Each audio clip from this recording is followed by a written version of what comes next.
He laughed with his mouth full of ham and arrogance. Not everyone can handle a real career in tech, my brother Nick said, stabbing his fork into his plate like a mic drop. Some people just dabble. The entire table chuckled. Even my mother gave a soft, polite laugh, the kind you use when you don't want to pick a side. I sat there, cutting into my asparagus, like it hadn't just turned into glass in my mouth. My name is Aaron Cole, and from wherever you're watching this, stay with me. Have you ever been humiliated in a room full of people who claim to love you? Nick always had a way of dressing cruelty up as charm. The golden child with a shiny degree, the Tesla key fob, the six-figure job at that mid-tier cloud security firm no one outside his bubble could name. I was the artsy one, the startup founder, the risk taker. In our family, that meant unemployed with extra steps. I didn't respond, just smiled and reached for my wine. That's when Grandpa cleared his throat. Slowly, intentionally, like a man about to light a fire with a single match. Is that why your company just bought out his and laid him off? The room dropped into a vacuum. No sound. No movement. Even Nick's chewing stopped mid-bite. My mother blinked. My father dropped his fork. I met Grandpa's eyes. He knew. He'd read the news. The acquisition we'd kept quiet for legal reasons. The restructuring plan. The layoffs. The internal org chart I'd signed last week that included Nick's name in red. I hadn't said a word because it wasn't personal. It was business. But now? Now the truth sat there like a loaded gun in the middle of the mashed potatoes. Nick's voice cracked. Wait, what? I turned to him, calm, controlled. You'll get the official notice on Monday. HR's finishing up the final round. You knew, he choked out. I nodded. I built a better product. Your CEO agreed. Silence. Not a single soul moved. Grandpa raised his glass. To real careers in tech. And I just sat there, smiling. Because revenge doesn't always look like fire. Sometimes, it tastes like Easter dinner. Nick didn't speak the rest of the meal. Not one sarcastic jab. Not even a glance my way. He just stared down at his plate like it had personally betrayed him. And me? I passed the potatoes. Made small talk with Aunt Jean about her new backyard koi pond. Nodded along while my dad rambled about golf. But under the table, my hand was steady. Because for the first time in my life, I didn't have to defend myself to this family. I just had to exist and let the truth do the speaking for me. After dessert, Nick cornered me in the kitchen. You knew, he hissed. You sat there smiling while you let me get humiliated. No, I said, rinsing a plate. You humiliated yourself. I just didn't stop you. He stepped closer. This is personal. No, I said again calmly. You're just finally facing the consequences of thinking everyone else was beneath you. He scoffed. You've always been jealous. That made me laugh. Jealous of what? Your stock options? Your condescension? Nick, I built something that made yours obsolete. I didn't sabotage you. I evolved past you. He opened his mouth again, but Grandpa walked in. You all right, Nick? He asked, eyes narrowed, reading the room like a war veteran reads a battlefield. Nick stepped back. Fine, he muttered. Just surprised. Grandpa looked at me, then at Nick. You always did talk too much, boy. Now you're gonna have to learn how to listen. Nick left after that. No goodbye. No handshake. Just the sound of his Tesla tires peeling off down the driveway. Later that night, as the house settled into its usual post-holiday silence, Grandpa sat next to me on the porch. You didn't have to do it like that, he said quietly. I didn't plan to, I replied. But he gave me the stage. He nodded, slowly. You've got your grandmother's blood. She never raised her voice. Just waited until people buried themselves. I smiled.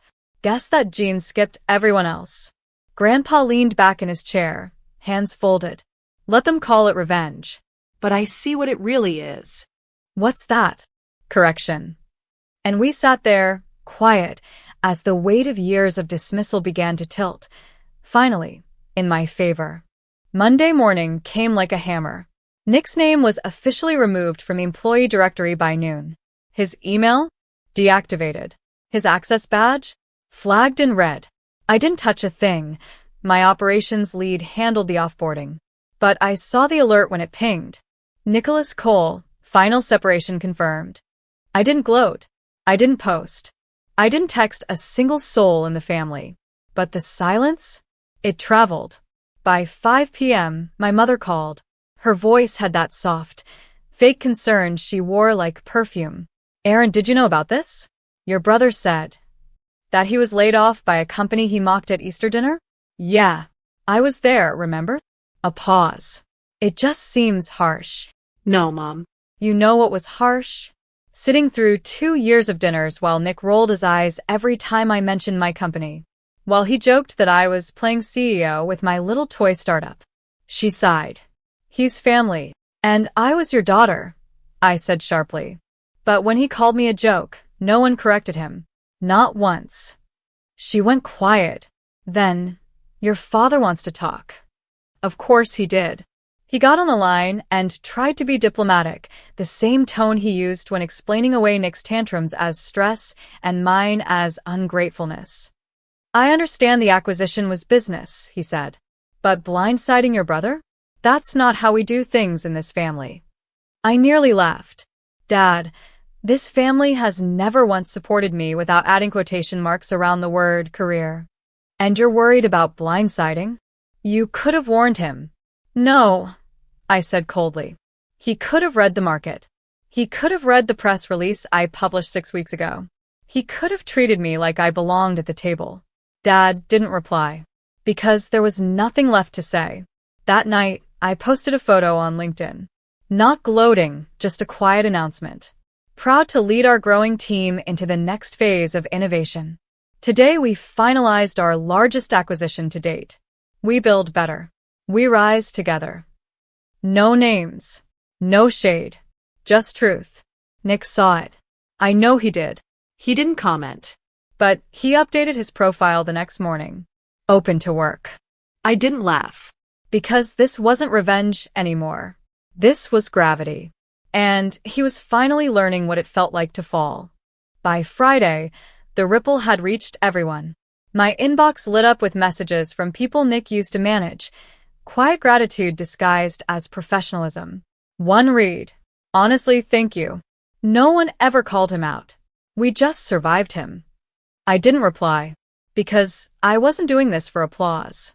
I was doing it because for years, Nick was the gatekeeper. The golden boy. The voice at family dinners who decided whose job counted and whose dreams were cute. And now, he was unemployed. And I was the reason. Still, I didn't feel triumphant.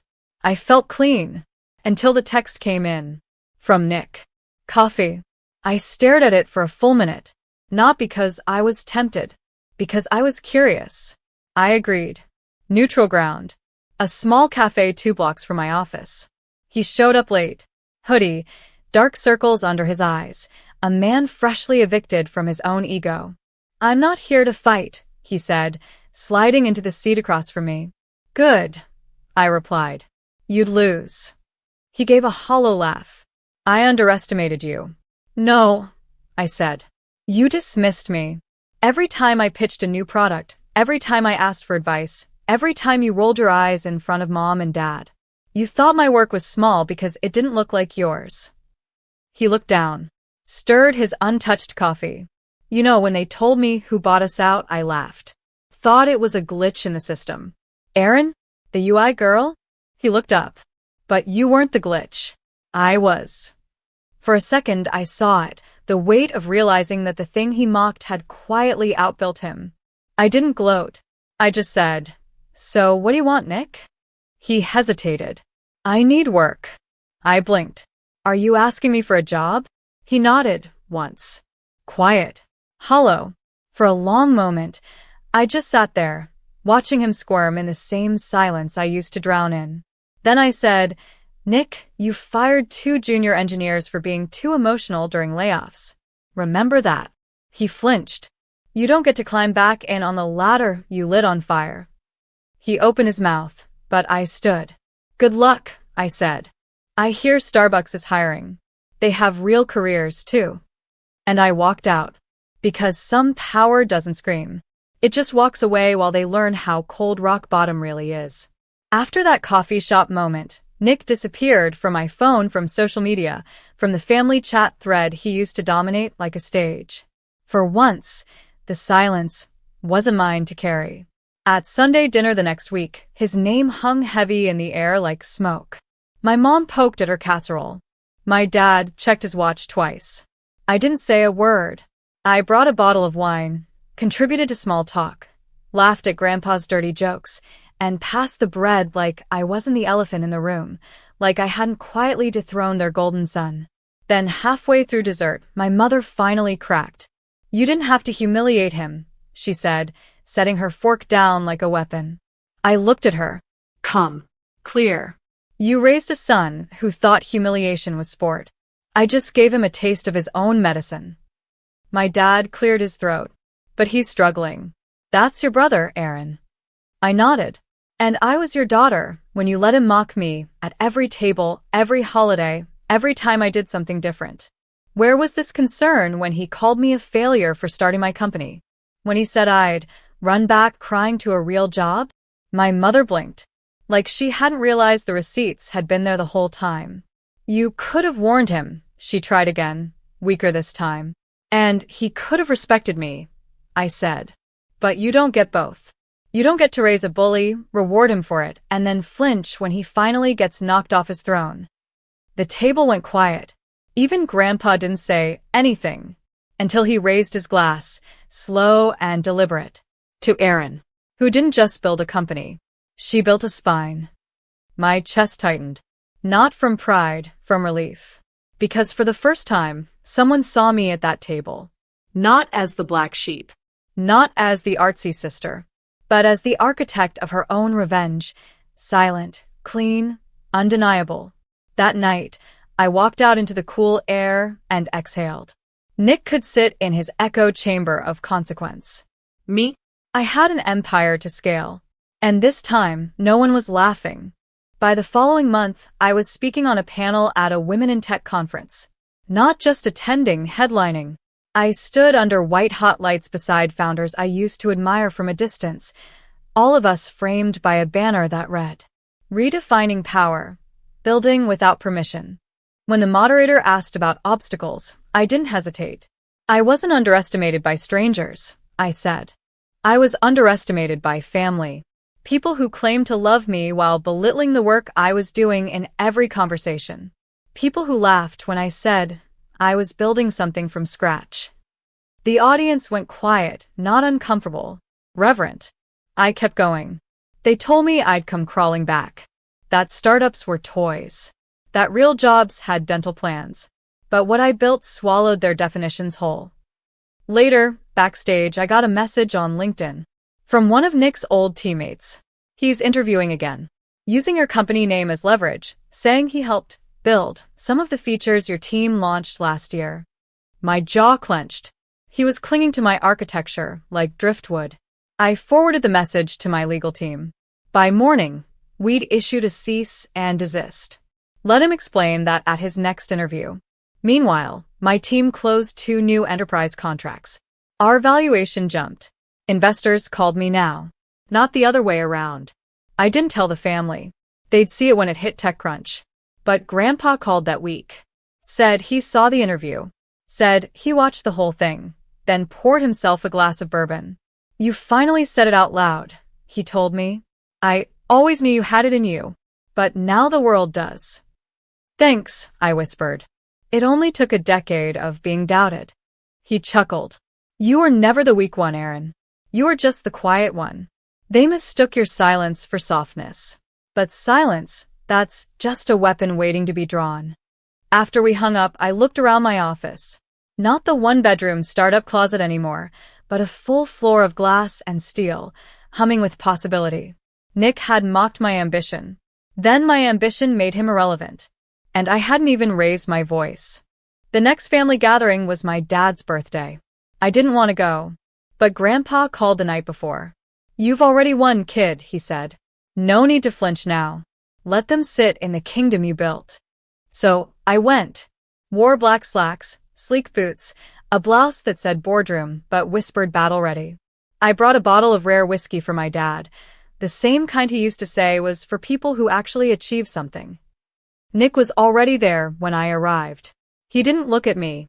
He didn't have to. He was thinner. Eyes tired. Jaw clenched like he was holding in the apology he'd never say. I sat 2 seats away. Let the night unfold like nothing had ever shifted. But everything had. When someone brought up tech, my aunt asking if that crypto thing was still a thing, Nick opened his mouth and paused, then closed it, because everyone at that table turned to me instead. And I answered. Calm. Articulate. Commanding. Because I'd been living the answers while he played CEO in borrowed titles. At the end of the night, Dad clapped me on the back. We're proud of you, you know. I smiled, but didn't soften. You never said that when I was building it in my garage. He swallowed. We didn't see it then. No, I said. You chose not to. He didn't argue, didn't deny, just nodded. It wasn't an apology, but it was a start. Nick lingered by the doorway when I grabbed my coat. You did it, he said. I turned. I know. He looked like he wanted to say more. Maybe something that sounded like sorry or save me, or at least help me. But I wasn't his safety net anymore. I was the storm he ignored until it broke his roof open. So I left. No hug, no speech, just the sound of my heels on tile. Steady and sharp. Because some victories don't need fireworks. Just a room full of people finally learning to shut up and listen. The article dropped on a Tuesday morning. From garage to giant. How Aaron Cole quietly built the company that changed the industry. Front page of Tech Foundry Weekly. They got it right. No gimmicks. No female founder angle with glitter and pity. Just a detailed breakdown of what I built. How I built it. And how I did it while being mocked. By rivals, by investors, by my own blood. I didn't send it to the family. Didn't need to. They saw it. By noon, my phone buzzed with messages. Old colleagues, college friends, even an ex-boyfriend who once said I should probably marry someone with a real job. But one message stopped me cold. From Nick. No subject. No fluff. Just, you won. I see that now. I don't know who I am without being better than you. I stared at it, read it 3 times, and deleted it. Because this wasn't about winning anymore. This was about remembering who I was before they taught me to doubt it. That night, I walked through my office after everyone left. Paused by the framed newspaper on the wall, the first little feature we ever got. We taped it up with packing tape. I left the edges rough. On purpose. A reminder. We came from the ground. And we rose without permission. I stepped into my corner office, turned off the lights, and looked out at the city. Glowing. Buzzing. Alive. The empire was real. The silence was over. And Nick? He could keep telling himself whatever story made the mirror easier. But deep down he knew. He tried to laugh me off the table. And now? That table was mine. You'd look at our family photos and think we were picture perfect. Smiling faces, matching outfits, hugs that looked real. But those smiles, they were practiced. Carefully arranged like the furniture in our living room. Meant to impress, not to comfort. My name is Madison, and for most of my life, I believed that if I just tried hard enough, smiled wide enough, did everything right, then maybe I'd finally matter to my parents. But deep down, I always knew. I wasn't the daughter they were proud of. That title belonged to my younger sister, Kayla. The golden girl. The one whose messy handwriting was creative, whose tantrums were passion, whose every mistake was quickly forgiven with a laugh. Meanwhile, I was the quiet one, the responsible one, the one who got straight A's, held down jobs in college, and never once asked for anything. And maybe that's why they forgot me. Or maybe they just never truly saw me to begin with. Growing up, I used to think it was just in my head, that maybe I was being dramatic. But memories don't lie. Like the time I turned 16 and baked my own birthday cake because my mom was too busy helping Kayla pick an outfit for a school dance. Or when I got accepted into my dream university and my dad barely looked up from the TV. But when Kayla passed her driver's test on the 3rd try, they threw her a surprise party. It was always like that. Her wins were celebrated. Mine were quietly expected. I told myself it didn't matter, that success wasn't about recognition, that I didn't need applause. And for a long time, I tried to believe it. I became fiercely independent. I put myself through college, landed a solid job, paid my student loans early, bought my own car, bought my own house. But no matter how far I climbed, I always looked over my shoulder, hoping maybe this time they'd see me. Really see me. That they'd say, "We're proud of you, Madison." But that sentence never came. Not even when I handed them the keys to my $850,000 luxury home and said, "This is mine." My dad just raised an eyebrow and said, "That's nice. Did Kayla help you with the down payment?" That's when it started to hit me. I was a background character in my own family. Someone they'd invite for appearances, to fill a chair at the dinner table, to hold the camera while they smiled with her. The family that smiled in photos never really smiled for me. Kayla could crash a car and somehow walk away with a new one. That's not a metaphor. She literally totaled her first vehicle by running a red light while texting. And instead of consequences, our parents bought her a newer, flashier one to cheer her up. I remember watching from the doorway as they hugged her, wiped her tears, and told her it wasn't her fault. I had to bite my tongue so hard I tasted blood.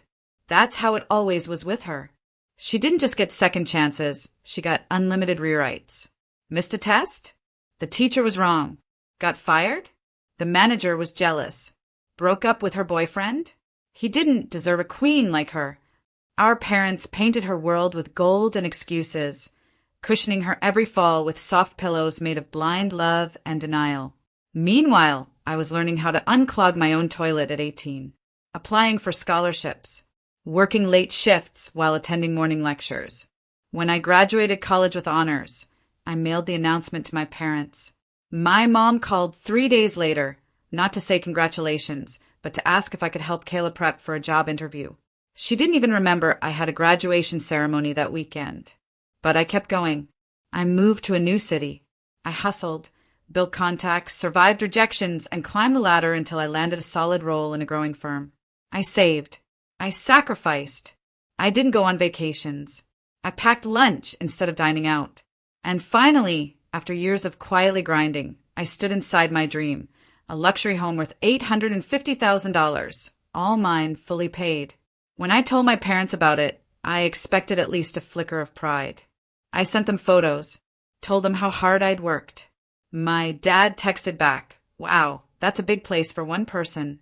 Maybe Kayla can stay with you for a bit. She needs a fresh start." That hit me like a slap I'd been waiting for my entire life. She wasn't just the golden sister. She was the sun in their universe, and I was just orbiting quietly, hoping for warmth. I had thought maybe if I bought that house, they'd finally see me. But once again, I was only a stepping stone for her next comfort. They pampered her like she was royalty, while I worked like a servant in my own story. Kayla didn't need to work hard. She knew someone would always catch her. I envied that freedom, resented it even. But more than anything, I wanted it to be me they saw. Just once. I wanted them to acknowledge me without comparing me. Love me without using her as the standard. But when I realized even my greatest accomplishment was being sized up as a gift for Kayla's convenience, something inside me snapped. I didn't show it, not yet. But I started building something else. Not just wealth, but a way out. A quiet plan for when enough would finally mean enough. When I got the text about the family meeting, I paused for a second. It was from my mom. "Let's all have dinner together this Sunday. Just family. It's been too long." A part of me softened. Maybe they were trying. Maybe this was the moment they'd finally see me as I was, an equal. I told myself to go with an open heart. I even brought a bottle of wine. The moment I walked in, though, the air felt off. Everyone was already seated around the dining table. My parents, Kayla, and her fiancé, Brandon. The smiles were there, but they were tight. Rehearsed. The kind that don't quite reach the eyes. My father clapped his hands together. "There she is. Our girl with the fancy house." They laughed. I gave a small smile and sat down, brushing off the unease. Maybe I was being paranoid. Dinner started out normal, if awkward. Light conversation, some teasing. Then, slowly it shifted. Kayla sighed dramatically. "So, Brandon and I are starting to look for places to live, but the market is just crazy. Mom nodded, playing her part. Everything's either tiny or way too expensive. Then came Dad. That's why our house is just ideal. Spacious, beautiful, and already in the family. My fork froze midair.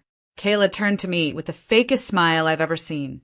I know it's a lot to ask, but wouldn't it be amazing if you gifted it to us as a wedding present? I mean, you're doing so well. You don't even need all that space. I looked at her, then at my parents, waiting for someone, anyone, to say this was a joke. Silence. I laughed once, quietly. Wait, you're serious? My mother leaned in, all warm tones and gentle eyes. Sweetheart, it's not about the money. It's about love, family.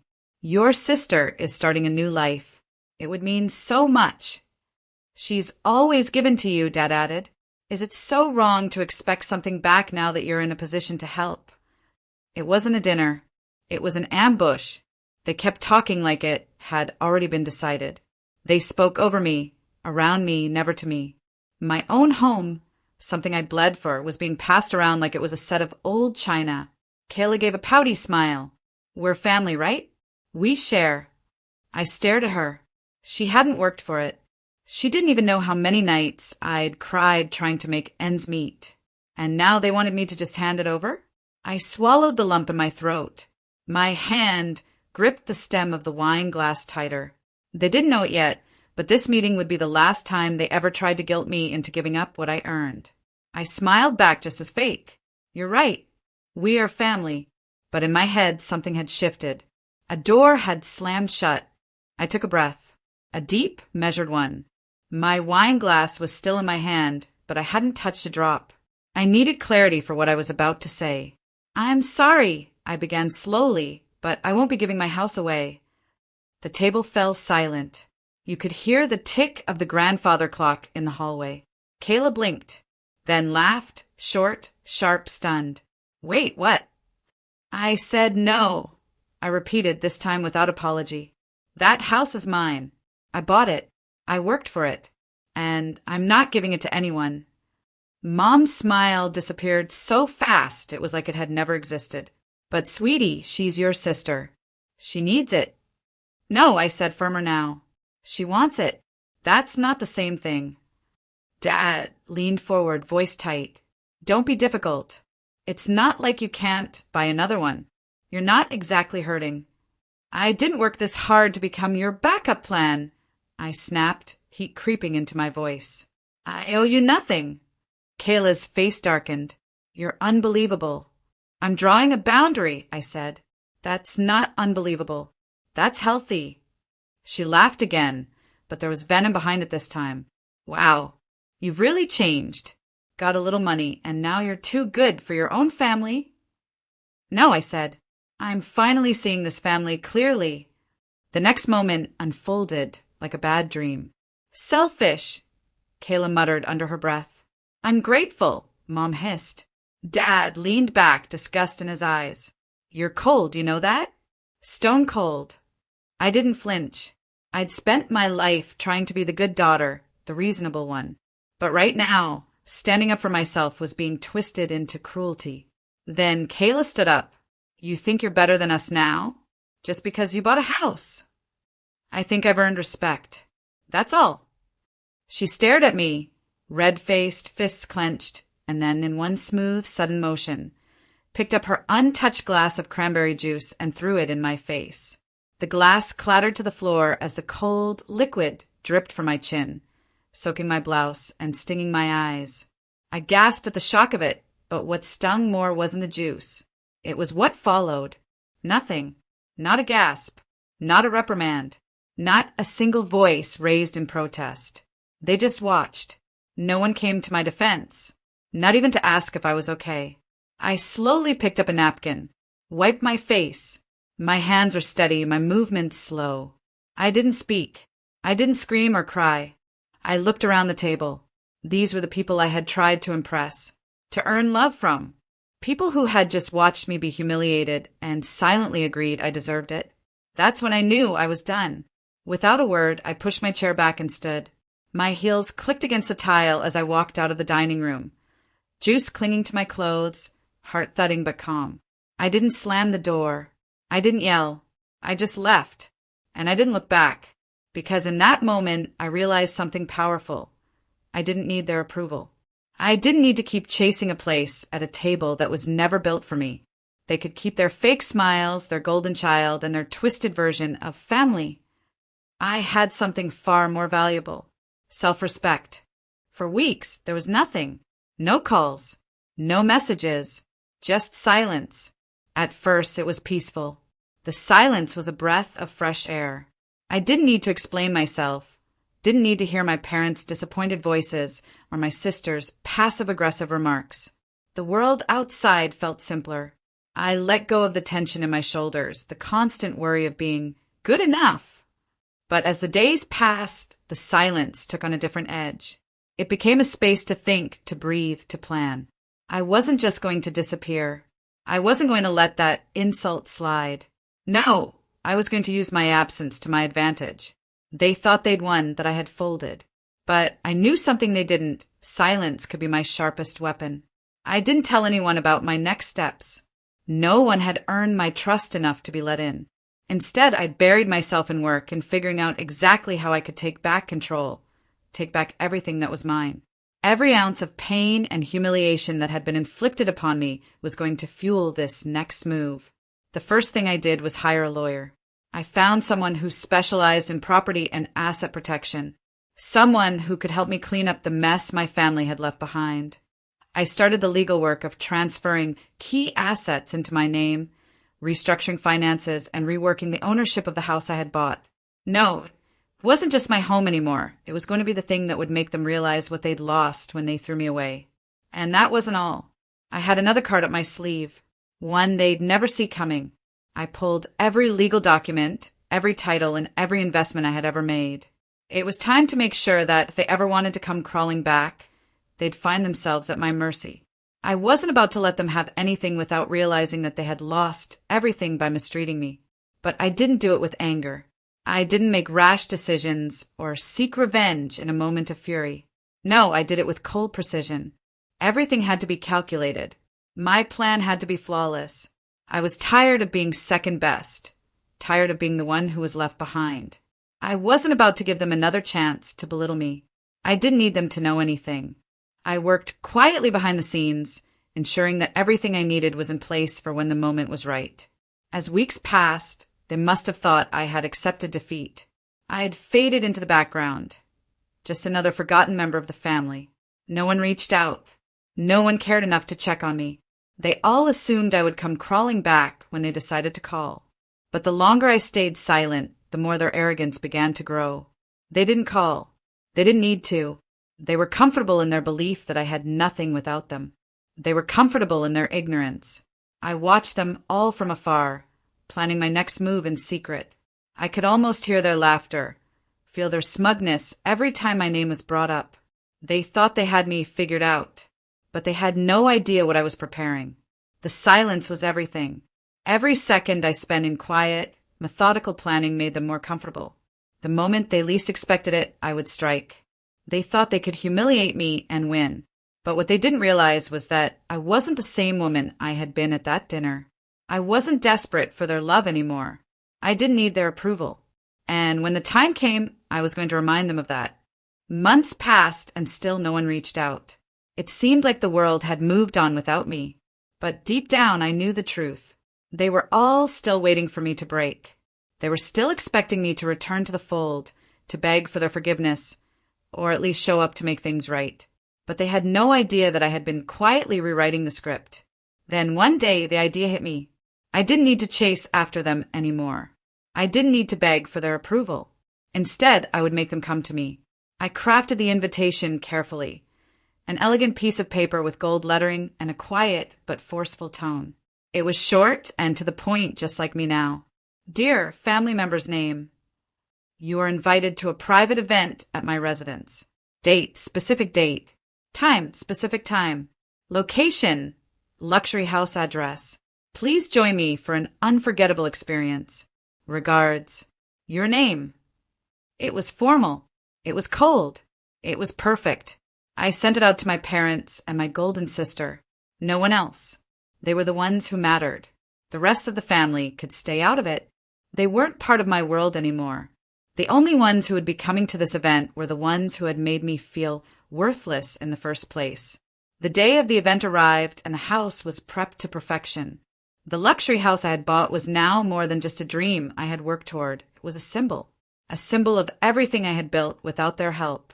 The grand living room, the stunning view from the floor-to-ceiling windows, the tastefully decorated dining area, all of it was ready. But the most important thing was the air of cold silence that filled every room. It wasn't a celebration. It was a reckoning. They arrived one by one, looking as smug and self-assured as always, dressed for a grand event, expecting some sort of lavish party.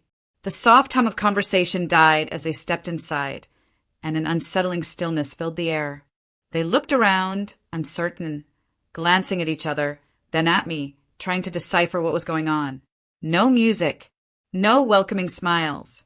Just me, standing in the middle of the room, waiting. They weren't sure whether to be confused, nervous, or even angry. I didn't say a word. I didn't need to. I let them soak it all in, the quiet, the tension, the uncomfortable feeling of not knowing what was going to happen next.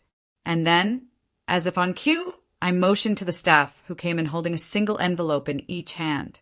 Without a word, they walked up to each guest and handed them an envelope, each one sealed with the same crisp, professional look. My sister's eyes flickered to me. She opened her mouth to say something, but I raised my hand, signaling for her to hold her tongue.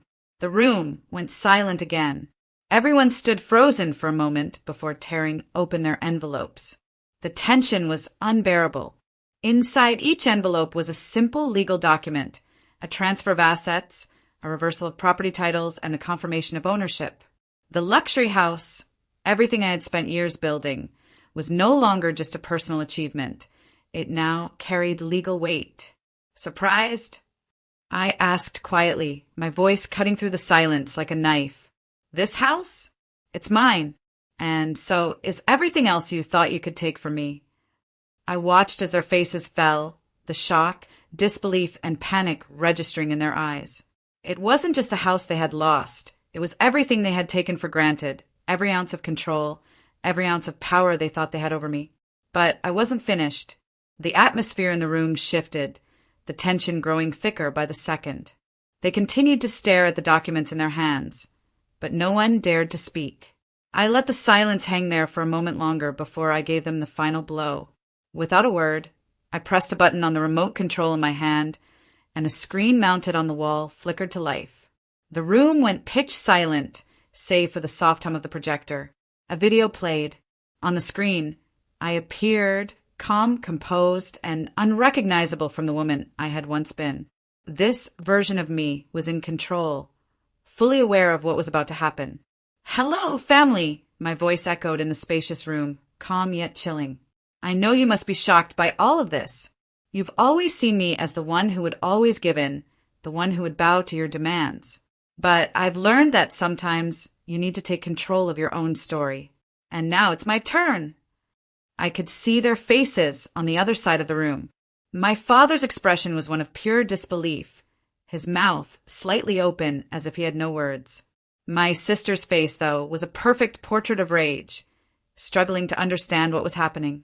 "In the envelope you hold," I continued, "you'll find proof that the house you thought was mine no longer belongs to me. I sold it. The proceeds? I donated a portion to a charity in my name. So you can't claim I did this for myself. You can't claim I did it for anything other than to break free from this cycle you created. The rest? I've used it to make sure that you'll never be able to touch my future again." There was a sharp intake of breath from my father, the realization finally dawning on him. My sister's hands were trembling as she gripped the envelope harder. I didn't need to look at them to know what was happening. They were panicking. All of the carefully constructed assumptions, all of the manipulation, all of the years of favoring my sister were coming crashing down. "And now," I said, my voice steady, "I've made sure that none of you will be part of my life moving forward. You are no longer included in my estate plans. Your names are gone. Your place in my future is erased." I let that sink in. Then the video switched to a clip of me, walking through the rooms of the house, each frame highlighting my journey, my blood, sweat, and tears put into everything that had once belonged to me. My message wasn't just about money or property. It was about reclaiming my dignity, my worth, and my future. Family is supposed to lift you up, I said, but you've only ever made me feel small. So now you'll see me rise. On my own terms. The video ended. The room was still. The only sound was the clinking of the glass in my father's hand, which had shaken slightly as his grip loosened. I could feel their eyes on me, my sister's angry stare, my father's defeated one, but I wasn't moved.